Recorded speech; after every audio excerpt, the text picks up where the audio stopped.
welcome to another edition of Digital Transformation Survivors. I'm your host, Julian Tedstone. Very, very pleased to be with you this morning, or it may be evening, wherever you are. I should not presume the time zone.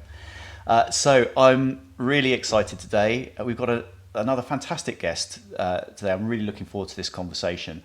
We're talking to Matthew McCarthy this morning, who is a communications expert, extensive experience managing global digital communications for some really, really big brands. We're talking brands like Syngenta, Novartis, organizations that span the globe, have got many, many different audience segments, many different types of intents within those audience segments, and lots of different considerations when you're trying to address such a broad landscape.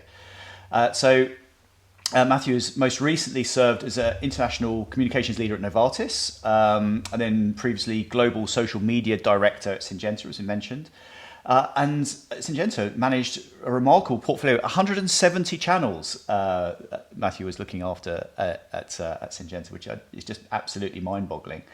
But he's a Renaissance man with many different interests, going back into film production, editorial work, very, very early adopter in streaming, social media. So it brings an absolutely unique insight into our topic today. So a very, very warm welcome to you this morning, Matthew. How are you doing?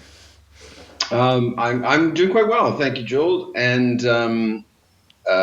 thank you for having me. I'm very excited to be here and talk to your listeners about this experience and hopefully share some helpful tips. Fantastic. So let's dive in. I think a good place to start would be just to get a little bit of an overview of your background. I'm going to give the listeners a little bit of a lead in there, but in the conversations we had leading into this recording today, it sounded like you have a really rich and varied background, going from kind of media all the way through into communications for the brands you're working with now. What does that journey look like, and what has your motivations been through that? Well, we're sort of working backwards. I would say that my background is really, my specialization is documentary film production. And, that's what I studied at university. Already at that time, I was bringing in a lot of editorial and performative experience. I've done lots of things. I've been an actor. I've done some stand-up comedy. And so I was bringing this into, all this live and editorial experience into, a produced film type of environment. And my specialization, as mentioned, was documentary film production. And while I haven't worked on a documentary film in many, many years, my mentor in that program taught me one lesson that has really guided everything that I've done since. And that was to focus on the characters and to focus on building an emotional connection with whatever that you're doing. So her advice then was to always stay away from the talking head style and to focus on individual characters who were impacted by whatever issue was being investigated, and thereby to create that emotional connection. In other words, you might want people to know something, but you make the connection with the heart as well as the head to have something really effective. And that has guided me ever since. As you say, I've then expanded that. I've worked in various types of film, but also then I was an early adopter at a startup here in Basel many years ago in the streaming media space. That was very exciting, obviously, and continues to be. And then from there, I went to Syngenta, where I was the global social media manager, based on some prior experience in the area of social media.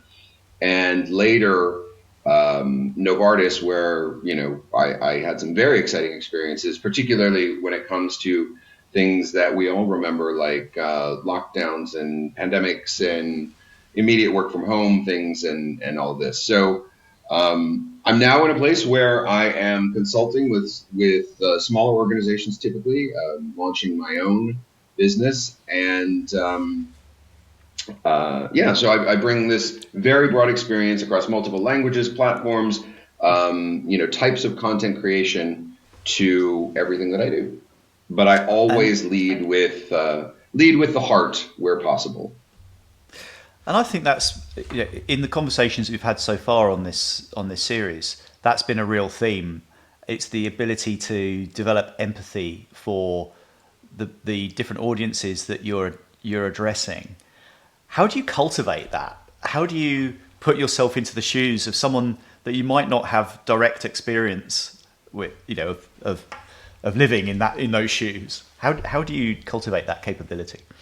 Well, I mean, I think this is something that perhaps comes naturally to me to a large degree, but also with a background as an actor and whatnot. I'm quite used to trying to put myself into another's shoes, and so I start by thinking about who is the audience for this message, and what do I know about them. And one thing that's always going to apply, now in the 21st century, is almost certainly that they're overstimulated, right?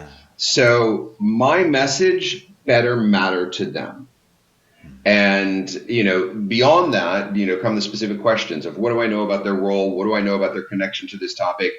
What is it that I need them to do with this information, if anything? And all of that stems from what do I know about this audience? And if it's not much, how can I learn more before I set about developing a strategy to engage them in the most meaningful and effective way possible? And that's another strong theme. It's about making sure that the value to the audience is really presented foremost. And I guess when you're working for large organizations, there's a tension between the message that the organization wishes to broadcast, and then I guess what matters to the audience. And it'd be good to understand how you can sometimes reconcile those two competing needs. Yeah, well, I actually think this is a really key responsibility for any communicator in a large organization, is helping both sides of that equation understand the other, right? I think of my job as a communicator as sort of a middleman, right? And oftentimes I have found myself sort of pushing back on internal stakeholders and saying, why do you want to announce this? Because, if it's simply that you're proud of the great work that you've done, that's fantastic. And you should be proud, but it might not be reason enough to, interrupt the day of, whatever your audience is to announce it, right? So is there something that you need them to know? Is there something that you need them to act upon?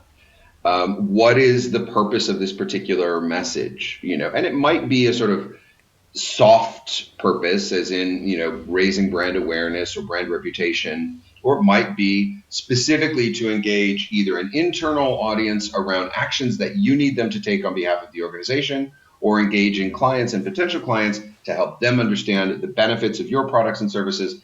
But there has to be a very specific need for this message that puts in the forefront the perspective of the audience, which is, what value am I bringing to the audience that justifies my request for their time and attention? And if you can't answer that question, no message is going out that I signed off. You're in trouble. Yeah, exactly. You've got bigger problems. Absolutely. I think in the lead up to this conversation, we had some conversations, and you mentioned that sometimes there's a lack of awareness, perhaps. I don't know what I'm looking for, the right phrase. Maybe it's a naivety, maybe it's a lack of awareness of the complexity of the audiences that are out there. So when you're dealing with your internal stakeholders, it seems like part of your task is to help them understand how complex the audience is and how diverse the audience is. How do you manage that conversation? How do you bring an awareness to your stakeholders that the audience out there is so diverse, different channels, different languages, and so on? Well, the first thing that I do is I never speak of an audience. I speak of audiences. And I think this surprises a lot of them, but it's important to help them understand that you don't have a single audience. Even if you think that your audience is prospective new clients, that audience, that broad audience description needs to be broken down into things that consider perhaps the size of their business, the customers that they're addressing. It might be relevant to consider language or culture. It might be relevant to consider how much specialized knowledge this audience has of, whatever product, service, or other message that you're trying to introduce, which will change the way that you want to talk about that topic to this particular audience. So helping them understand that there is that to speak of an audience for almost any message is generally too broad. And so we need to be very specific about who, not only why are we distributing this message and to whom are we distributing this message, but what are the distinctions within various segments of that audience that will receive this message that's going to influence how, when, where we bring that message to them. And I think it's really important to help them understand these things. People who have a tremendous amount of subject matter expertise, for example, often assume that the rest of the world has the same knowledge, and that's obviously not the case. Now, it might be the case that the leader of a business unit, for example, is speaking to an audience that, broadly does have a very high level of subject matter expertise. That's one thing, and it's great. But as soon as we get out of that silo, we need to begin to think, again, empathically about who is receiving this message, how we can make sure that they understand its importance on their level, in their context, and get them to do with this information whatever it is we need to do, again, by, starting from empathy and building, some sort of emotional connection wherever possible. And then we've got that staggering statistic at the top of the session. I'm just going back to, it was 170 different channels. I think you were mentioned there. Could you just break down for us what those channels are, what they look like broadly? I mean, that's a staggering number of audiences and I to can go address into through this those a little bit channels. more specifically because I wasn't personally managing 170 different channels. Yeah. What I was doing as the global social media director at Syngenta was personally managing, I think, 6 or 7 corporate channels that simply, went out globally, always in English, in the name of the corporation. But as a company that is active all over the world, a major player in the agrochemical space, we had obviously very large markets that were not primarily English speaking.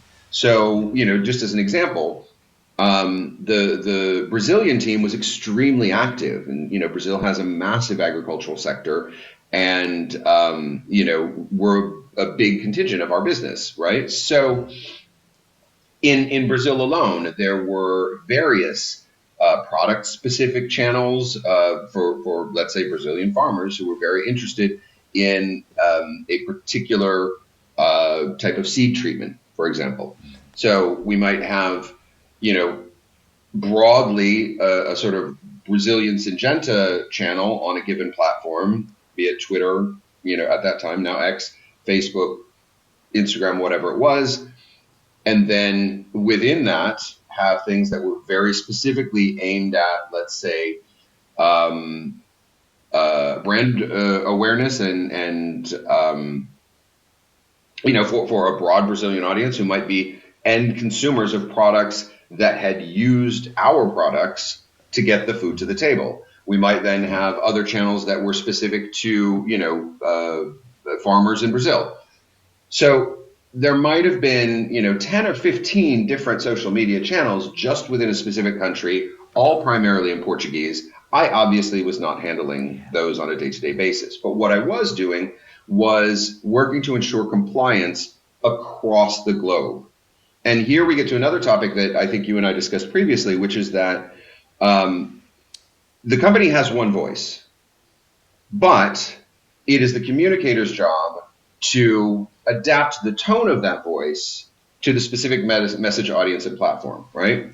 So I was ensuring compliance in terms of how the brand was presented, what types of activities would go on these other channels, and etc. So I would do trainings, for example, for communicators from across the globe to ensure that what they were putting out as they managed these 170 or so different social media channels was always, you know, it might be in the specific culturally relevant tone of voice, but it was always with Syngenta's single voice. And that feels like a juggling act to like maintain that consistency, but at the same time you're kind of also letting go of a little bit of control, because you can't personally manage 170 different channels in all of those different languages. How do you manage that kind of tension between making sure that things are kind of, you know, on message within the tone of voice, they're having the right, you know, you've talked very very clearly about the need for empathy and for communications to be outcome based. How do you measure across all of those channels whether you are achieving those goals? I mean, it's a constant challenge, right? And I can give you a couple of examples. So sort of generally speaking, one of the topics that comes up is language and culture, right? Now, I'm fortunate that I work in 4 different major Western European languages, so I'm able to assess a lot of this myself. But for example, broadly speaking, I don't mean to offend anyone with this, but our Latin American operations spoke to local audiences in a much more sort of warm and happy and excited tone of voice than, for example, we would use with our German-speaking audiences. All right, and so as the global director of a lot of these activities, I would, concede that sort of culturally specific knowledge that informs the tone of our voice to the locals, right? And things that went out and were very well received in Mexico were not going to be received in the same way in Austria. And that was very clear. And I relied on local teams to adapt the messaging to their audiences, understanding them better. However, social media is, this sort of, multi-headed hydra, and there's always something new popping up. And I did consistently find some things that I said, no, this simply has to be shut down. Yeah. So, in one example, it turns out that our lovely, enthusiastic Latvian communications teams had taken it upon themselves to sponsor a farmer's daughter pageant that was, I would say, not consistent with our brand identity. And so not only were the assets that they provided to this pageant off-brand and needed some correction, but the sponsorship of the event itself was not something that would ever have been approved from a global standpoint. And so I worked very closely with the Latvian team to help them understand what types of activities they should be, not only partnering with and supporting, but promoting on our channels to ensure this consistency. So there's always a balance, and you're always working, and there has to be a consistent two-way education as well in terms of helping the center understand the needs and effective strategies on the periphery, and also ensuring that the periphery doesn't go too far, down their own path. And it's, for me, a lot of fun, but it's a challenge that never really ends. Yes. Yeah. It feels like constant vigilance is required in that respect. And I guess there are going to be a certain set, you just talked to that example of something happening in one particular market, not consistent with the overall brand values. What is unique to, I guess, the life sciences sector? Because I think that's an interesting. What are the unique sensitivities of that sector? Well, I would say that the end product is so personal, and often, as it is a matter of life and death. So, in the life sciences, there might be many conflicting opinions. For example, about the safety and efficacy of a vaccine, or of a seed treatment for a crop that people are ultimately going to consume with their family at the dinner table. These are very, very personal and significant industries when you think about really the end user, right? So at Syngenta, we were working directly with farmers, but we were working with farmers to provide healthy food for the whole world, right? So our clients might be in the agriculture sector, but our end users are humans everywhere, right? Yeah. And so similarly, when you work in the pharmaceutical industry, some products might be treating, less serious diseases. Other products might be absolute game changers and lifesavers. And so I think that, compared to other sectors where there's a wide variety of choice, whether to even use a product coming out of that industry, in the life sciences, it's very personal, it's very intimate, and significantly, there can be a huge amount of misinformation that needs to be corrected or combated even, but always in a way that, as I keep saying, leads with empathy. Yeah, yeah. And I think that's the key thing we keep coming back to, isn't it? You've got to, I guess, look past the message and understand the intent behind the messages that you're hearing. So this is about stuff coming in. When you're addressing things, you're trying to get behind the words to understand what people are, what their concerns are, what their fears might be. Exactly. And also, this again has to do with not just empathy, but that emotional connection. So if I suddenly see that my organization is being attacked in the most, brutal terms on social media, for example, I know that elevating that sort of aggression or antagonism is not going to serve either side. But if I stop and think that the criticism that we're receiving is coming from a place of fear, then I can take a breath.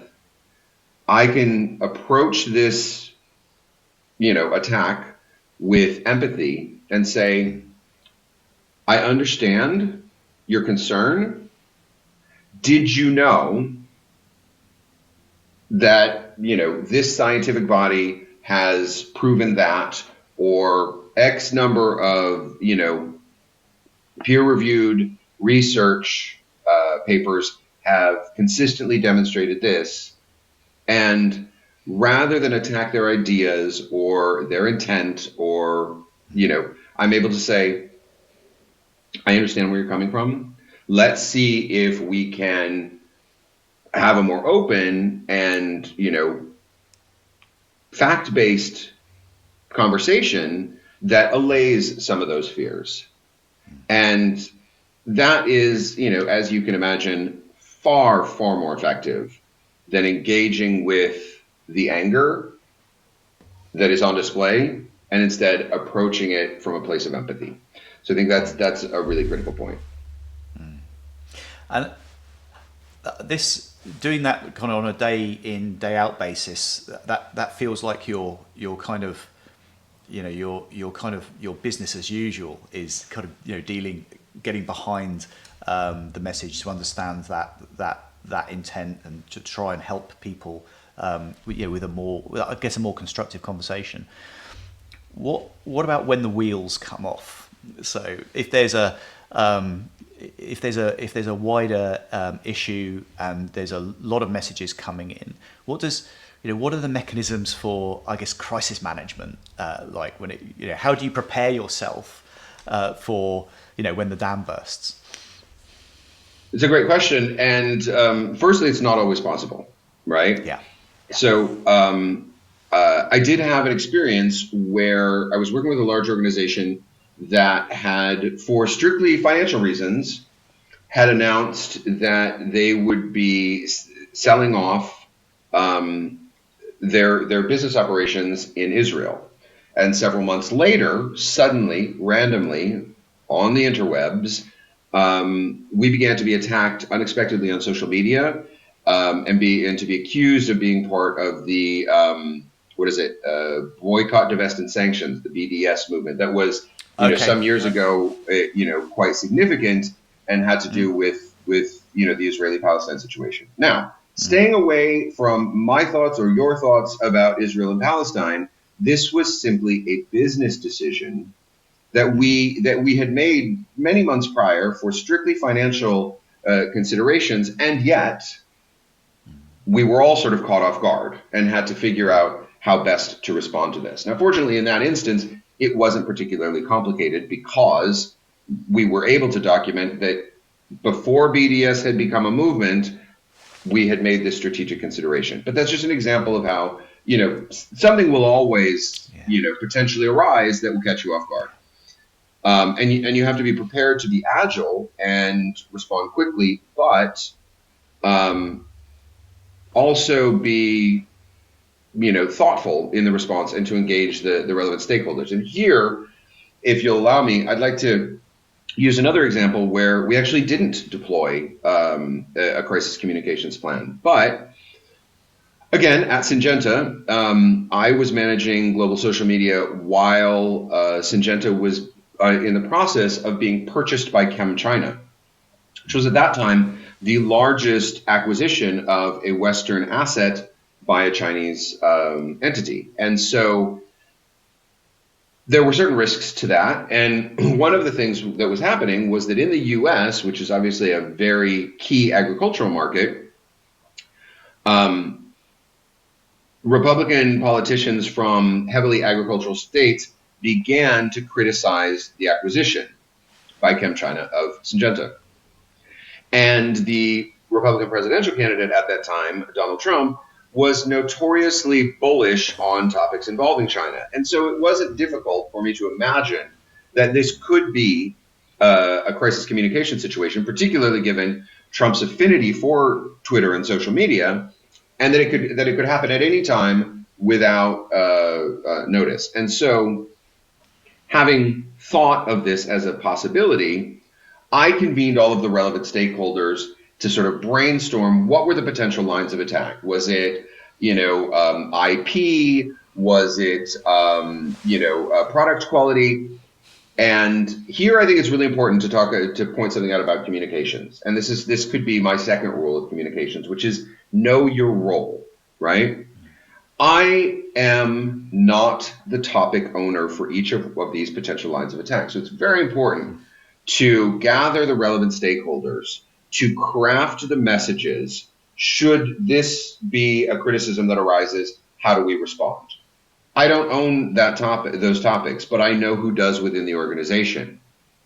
And so once we've brainstormed all potential lines of attack and we've crafted approved responses, holding statements, if you will, to each of those lines of attack, then I step back in as a communicator to sort of massage those responses relevant to a given platform or a specific audience or what have you, right? So I'm always cognizant of the fact that my role as a communicator is to ensure that the voice is consistent regardless of the tone that we use, to adapt to the tone, but it is not to craft all of those responses to by myself.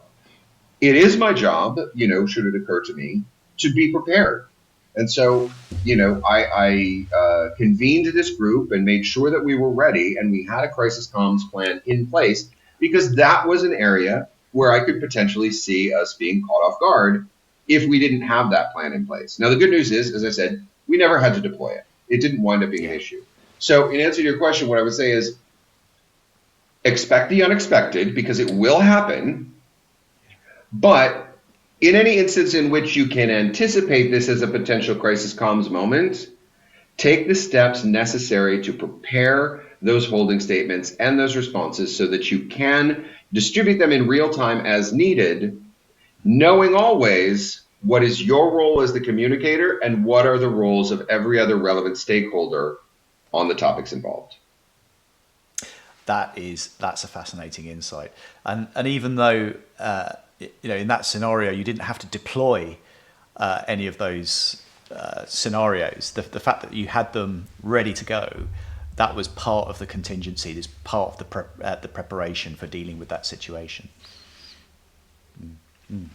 So, I guess we have a focus here on this podcast around understanding platform technologies, and that's kind of where I come from. I come from the digital experience platform background, and spent years helping businesses build CMS platforms. They're not called CMS platforms anymore. They're called digital customer experience platforms, and there are lots of wild and wonderful acronyms out there. But whatever you call them, they're basically CMSs. And I guess one of the constant themes in building these types of technologies is trying to make the technology completely appropriate to the needs of both the organization and the organization's users. And that's a kind of a constant kind of rallying cry. And it's one of the reasons we started this podcast, is to learn, what does the technology need to do? What do we need to learn as technologists from the various direct users, so business users, and the end users of that technology? What do we need to take into account? I'd love to get a perspective from you on how you would brief a web technology team, within an organization, for example, in the life sciences. What would your wish list, not even wish list, what do you need? What would you demand of them in terms of what the platform can do and what it can deliver? And if I may, what are the things that you observe are constantly missing from those types of setup that you would wish to see being handled in a better way? Yeah, well, not to sound like a broken record, assuming that your audience is old enough to remember what records are, but again, this is about empathy and playing the middleman, and trying to put people in another's shoes. So I know from experience, I've had it many times, that working with those tech teams as they are building and creating features lists and wish lists and next iteration deployments of the features of a given platform or system, that I know that the security and compliance side is very strongly represented, and I know that they are not letting them forget their duties and due diligence on that side of things. But what is very often missing is a reminder to that tech team of the user experience, and again, the fact that the users do not have, broadly speaking, the same level of subject matter expertise. And so what might seem very obvious or simple or straightforward or easy to professional coders and web builders is not going to strike that way, is not likely to be seen in the same way by a non-specialized audience. So I help them understand some basic statistics about dropout rates, and about how every hurdle to, the goals of a visitor to this site or page, in achieving whatever it is that they need, whether it's to register some information, to get some information, but any hurdle to them achieving that goal is dramatically increasing the dropout rate, and thereby, importantly, reducing the effectiveness of the great important work that you tech folks are doing. So, in order to really showcase your brilliance, let's walk through this from the end user perspective and ensure that it's going to be a great experience for them, that it's going to be easy and straightforward and simple and effective from their point of view, not from yours. And they're going to be the people who determine how successful your great new product is after launch. And in my experience, helping them to see things from that perspective, and also helping them to understand that this is really going to matter in terms of the effectiveness and the importance of the work that I'm doing, dramatically increases, the sort of user friendliness and effectiveness of the platform at launch. I often find myself in this discussion when we're looking at the analytics across a site, and the people we're talking with are really excited because it looks like people are spending a long time on the site, and they're spending a long time on pages. They're moving around lots of different pages, so the engagement looks really high, and everyone's getting really, really pleased about that. But hang on a minute. They're not finding anything. They can't find what they need. Actually, the person that's come in, spent 10 seconds and has bounced straight off. Maybe that is the successful interaction that we're looking for. Yeah, that is such an important observation, and I think you're 1,000% right. Now, we're never going to know 100%, right? Some of those people that come in, they go, "Oh, this is cool," and they start clicking around. They go, "Wow, there's a lot of great information," and maybe they spend 10 minutes on there because they're really impressed and engaged, and they're thinking about how they're going to use this great resource in so many of their day-to-day tasks in the future. But very likely, they're skipping around and jumping around and spending longer than expected on the page because they have not found an easy path to accomplish what they came there to do. And if that's the case, they're going to do everything in their power to avoid coming back in the future, right? So it's important to think about these things, and you raise such an important question with metrics because it may never be a perfect science, but I think that understanding the metrics available and understanding them in a broader way than simply high engagement good, low engagement bad is really important to get the full picture of the effectiveness of the work that we're doing. And I think that's a constant challenge, is to understand, not just the what people are doing, but the why people are doing it. I guess that's what we're trying to get to. We're trying to, work out how people are feeling while they're on a given digital experience, why they're doing the things that they're doing. 'Cause that's the thing that really counts, isn't it, in terms of understanding whether that's a success metric or a failure metric. And I guess one of the themes that I've seen becoming really, really powerful, and I think it always has been powerful, but to me it's become really much more of a decision-making factor in the work that we do, and that's around user research, and I guess getting to the qualitative understanding of what people are doing, how they are experiencing something, how they're feeling, whether they think that it was a great interaction, what their outcomes look like. Is so important, and we're doing more, way more and more of that, bringing the user research into everything that we do, and that's from the perspective of understanding how well certain web journeys might be performing, or certain navigation principles or interaction with certain types of content. Does user research play a role in your kind of the communications workflow as well? And what if it does? What does that look like? Absolutely, yes, it does. But I think that, as you have, very correctly identified, it's again, sort of imperfect science, right? So one of my first responsibilities at Novartis was an employee satisfaction survey that I think went out quarterly, right? And, we tried every carrot we could find, as opposed to a stick, to encourage people to fill out these surveys. And we wanted their genuine feedback from across the organization. And, I got to a point very early on, I think I took over from the second time this particular survey had been distributed, and saw a rise in response rates from I think just under 50% to just over 70%, which is pretty considerable in a short period of time.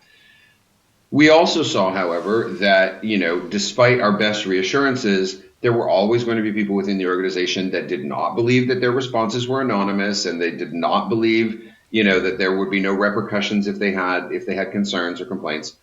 But we did, I think, get increasingly successful at that.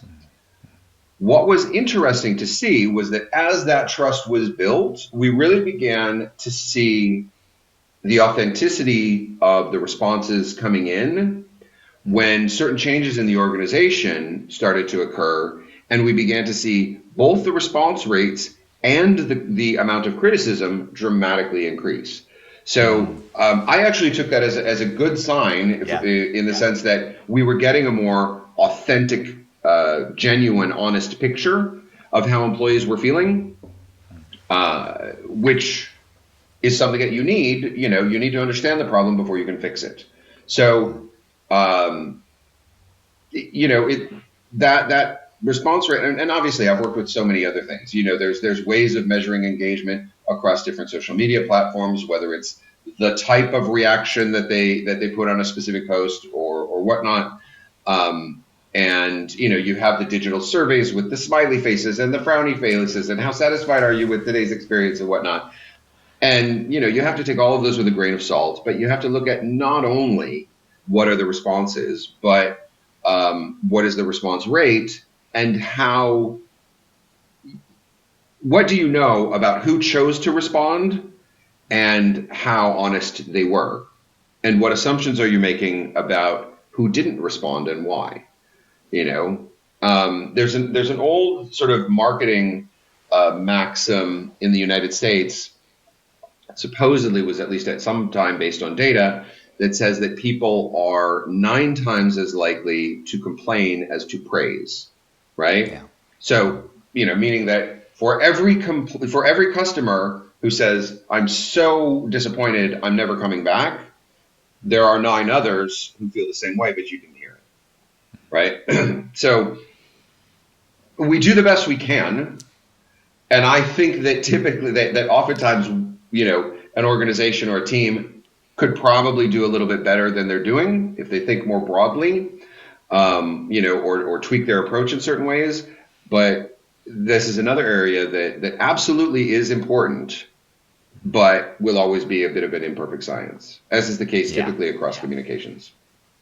It's the art. There's an art in there as well as a science, and it's a combination of the two. And with your arts background, it's interesting to bring those skills and those perspectives.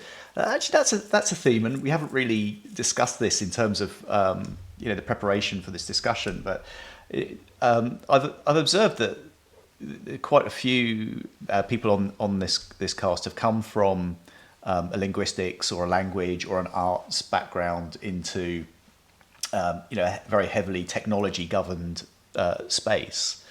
What does that journey feel like? It's interesting. So I'm a polyglot, not a linguist, which is an important distinction. But as both, an actor, former actor, comic, writer, and a sort of citizen of the world operating in a number of languages, I think that for me personally, it's almost instinctive to take a really broad perspective and to always think about the audience and how a message is being received, right? And to be aware that that there are many factors that I am especially qualified to think about, but many others that I will miss, right? But I'll give you an example. One of the things that I find myself doing in large international organizations here in Switzerland, in which the working language is typically English, is reminding my Anglophone colleagues, typically everyone's Anglophone, but the native Anglophones, and I hope you will permit the generalization, but the native Anglophones are typically not very good at learning more languages, right? And I think that Absolutely. impedes that. I mean, I've worked with, Australians and Brits and Americans and Canadians who have lived for 10, 15, even 20 years in Basel and, can barely order off a menu in German. And I don't say that as criticism per se, but what I find myself doing very often is educating those same colleagues who might even be communication specialists Yeah. on how to more effectively speak in meetings with colleagues whose first language is not English, right? Drop the sports metaphors for one thing. Nobody knows what the hell baseball, Yeah. what it means to be bored on third and think you hit a home run. So, I will make some of those adjustments naturally, right? I'm speaking to you, pretty fluidly, and you're British. I'm originally from the U.S., but we can speak very naturally and fluidly.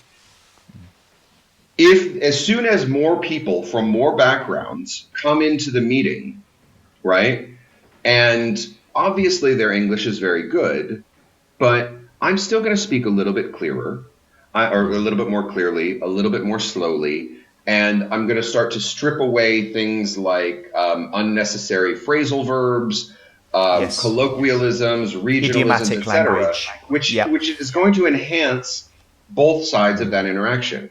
And I do that instinctively because I know how it works from the other side as well, right? I can speak Spanish to people from anywhere, but there are always going to be phrases and slang and whatnot that is unique to Venezuela that I won't pillar.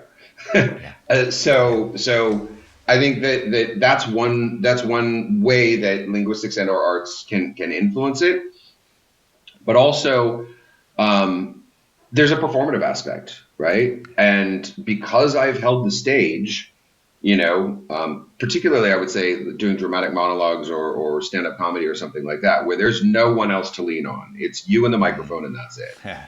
And I think that has made me a much more effective speaker when it is my turn to present something. And indeed, I've been asked to, represent an organization in contexts that weren't necessarily specific to my role, simply because, I was deemed to be, a more effective representative or spokesman on a particular topic. So I think that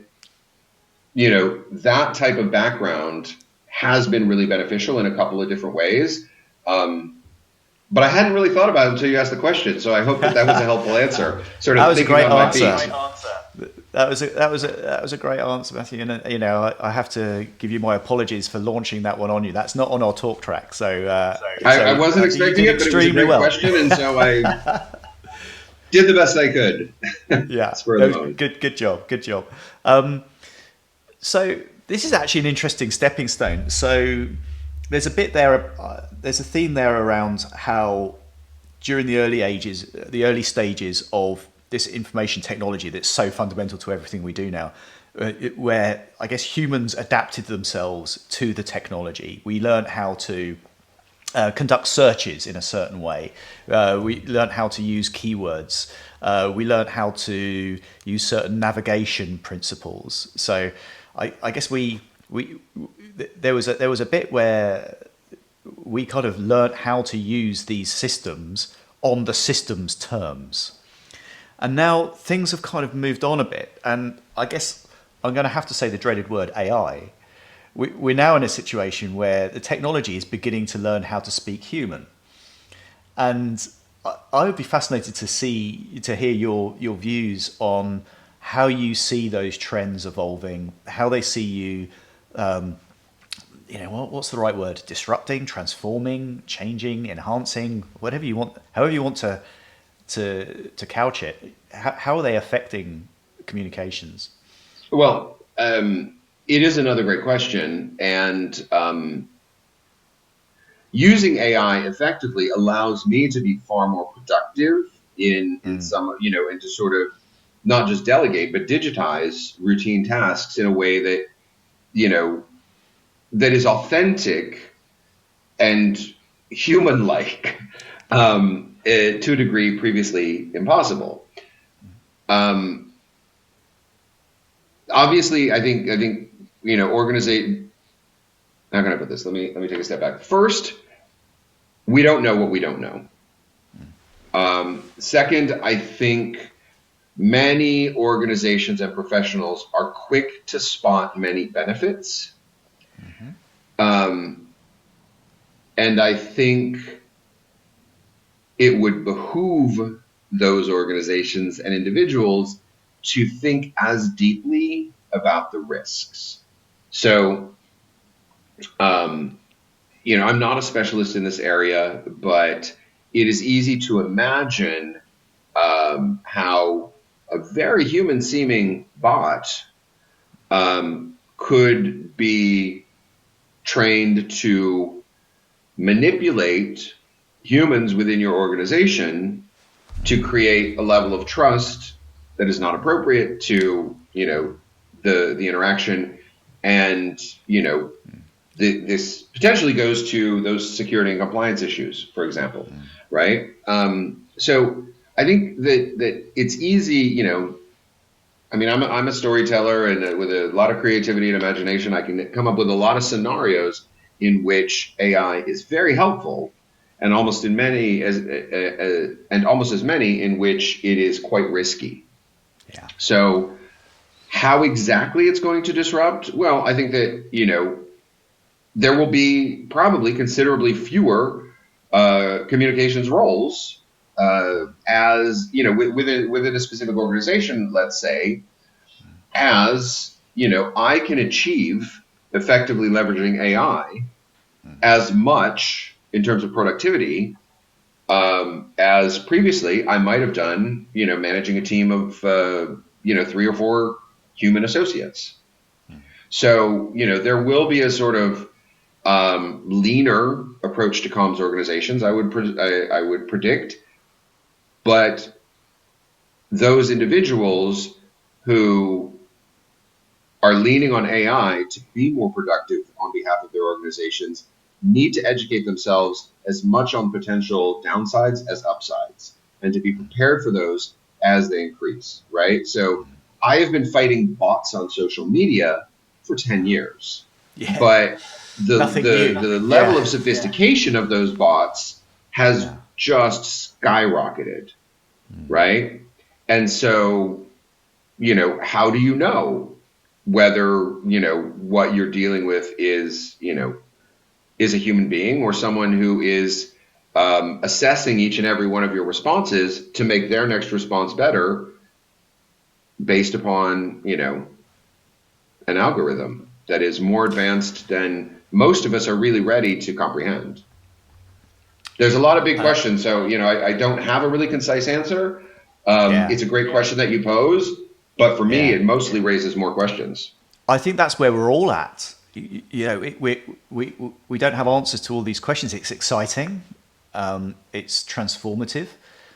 I think most of us of a certain age can relate this kind of revolution to other revolutions that have taken place in our lifetimes. So the social media revolution, the revolution that came with the internet itself. Yeah, exactly. So, and with that, it felt like a wild ride at the time. There was a lot of anxiety at the time. I remember through all of those periods, but I guess it all kind of washed out, or came out in the wash. Over time, we net out to where we are now, which is a mix of good and bad and a bit of compromise, but generally okay.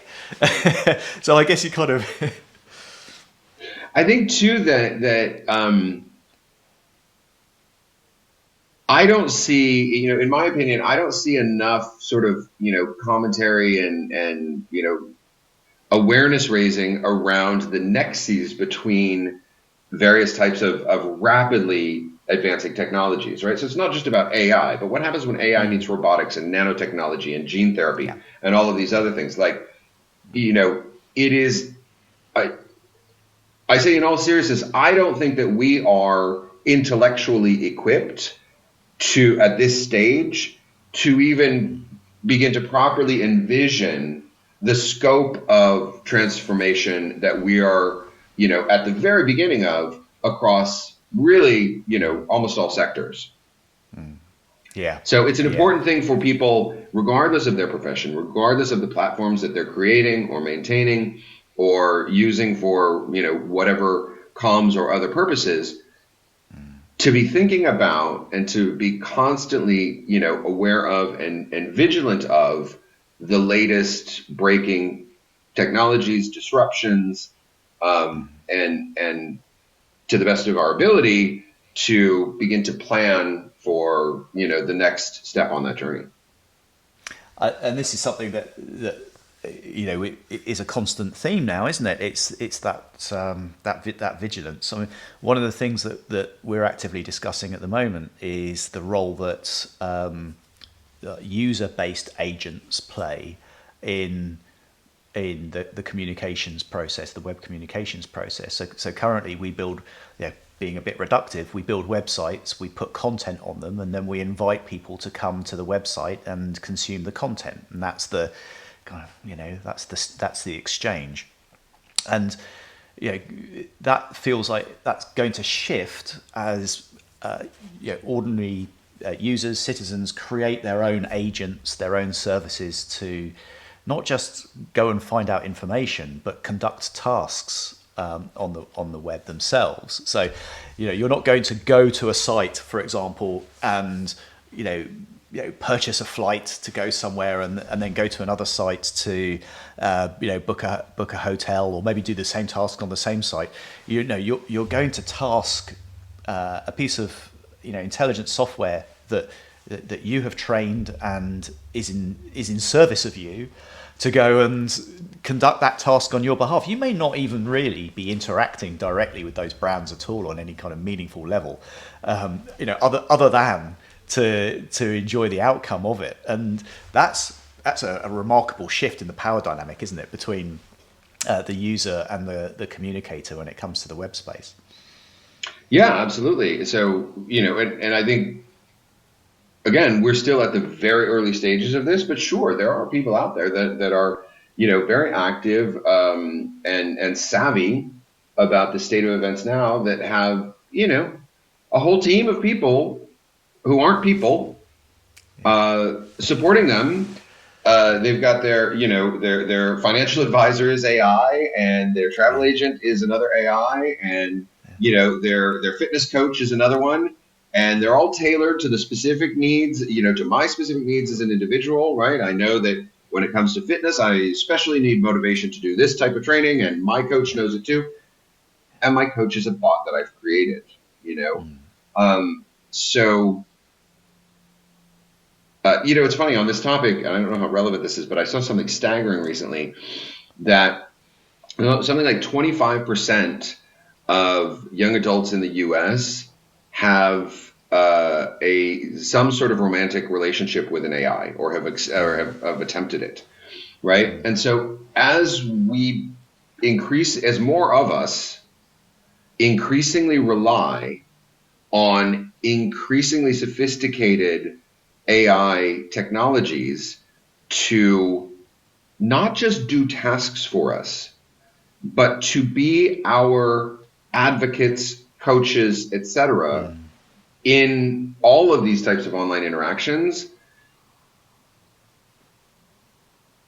it's going to create really unique new challenges for communicators and web designers, absolutely.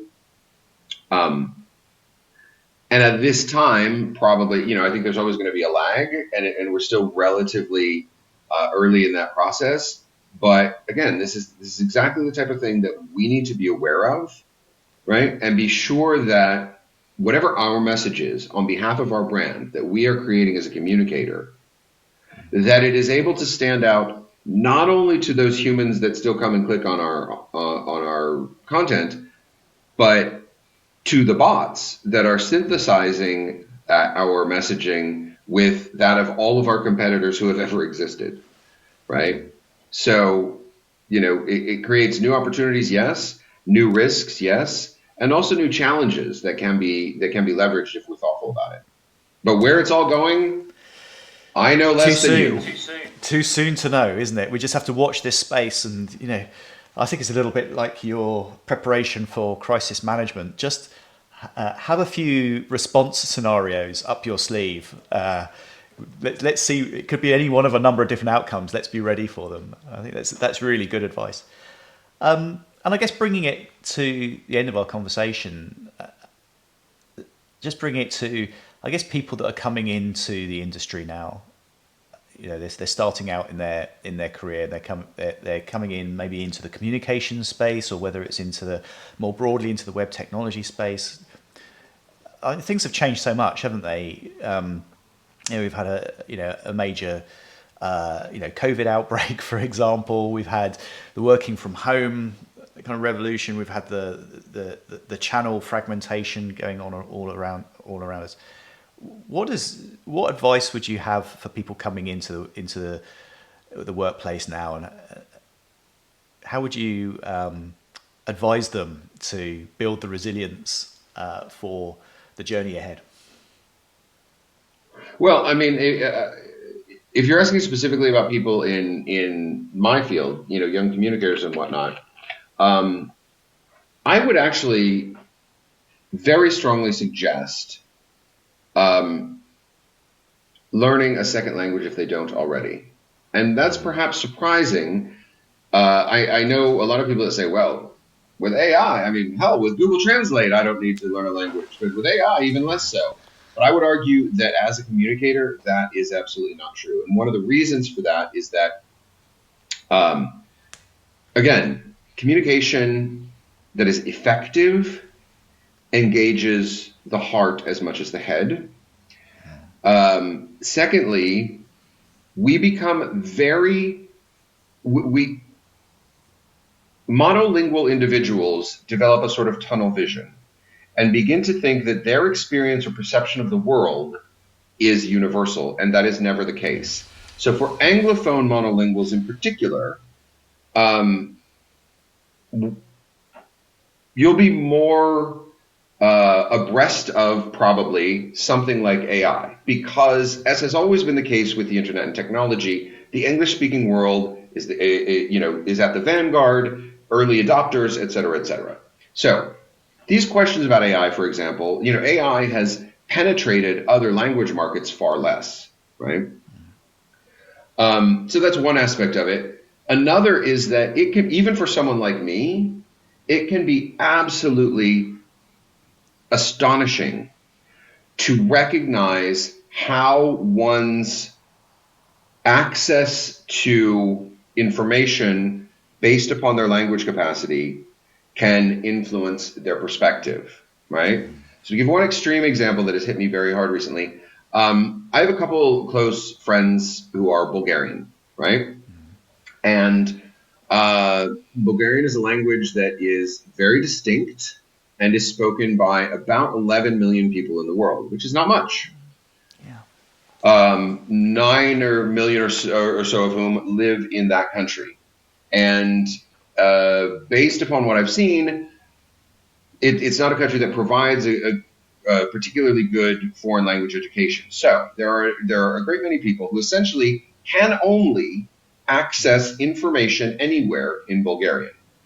And that makes those people extremely susceptible to misinformation, right? And it makes, and the accessibility of resources, facts, research, etc., that has been translated into their language is going to be relatively low, right? And so while I don't speak Bulgarian, having, built friendships with some people whose entire understanding of the 21st century is framed by the information to which they have access in Bulgarian has been mind-boggling. And it creates a very different perception of the world, right? And I don't say this to tell you that you should go out and learn Bulgarian. What I'm saying is that whether you learn French or Arabic or Chinese or Spanish, having some sense of the shift that can make in an individual's perspective is going to increase your empathy, increase your understanding, and thereby increase your effectiveness as a communicator, whether it is directly engaged in communications activities or understanding the impact of new technologies, adoption rates, etc., as we move forward into this brave new world. So might be a little bit unexpected, but yeah, my biggest piece of advice is if you're not already fluent in at least 2 languages, do that. It's going to help you with everything else. That's amazing advice. And that's advice that doesn't just get you, or doesn't just help with your first role entering the marketplace. That helps you with every subsequent role, doesn't it? That's lifelong skills that take you a long, long way. Absolutely. So Matthew, and it's enriching on a personal level as well as a professional level, and will, in so many ways, it'll just make life better. That's a great, what a great way to finish. Let's make life better. Who's going to disagree with that? Matthew, I had a wonderful time talking with you this morning. It's been really great. We covered so many different areas. Really enjoyed that. Thank you for your time, and thank you for being a guest on our show. Thank you so much for having me. It's been a great pleasure for me too, and wish you much success. And have a great day. Rock and roll.